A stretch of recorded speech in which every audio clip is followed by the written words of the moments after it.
नमस्कार मंडळी. तर हे झाड आहे व्हेरिकेटेड फायकसचं आणि मी आता पूर्ण कटिंग केली त्याची. हे पाहू शकता. आता पाऊस पडायला लागला आणि छान फुटवे यायला लागलेत नवीन नवीन.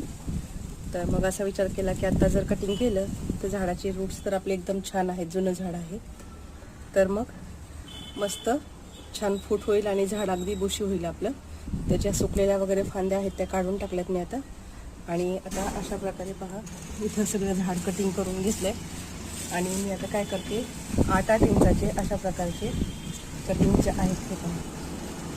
अशा प्रकारच्या 8-8 इंचाच्या कटिंग ह्या काही पाण्यामध्ये लावणार आहे. हे पहा, असं मोठे कटिंग करून झाड कट केलं आहे मी. पण आता हे वायाला न घालवता मी ह्याचं नवीन रोपं तयार करणार आहे. तर मग आता 8-8 इंचाचे कटिंग घेतलेत. काही पाण्यामध्ये लावणार आहेत आणि काही मातीमध्ये लावणार आहेत. तर मातीमध्ये लावताना खालच्या साईडची पानं अशी काढून घ्यायची आणि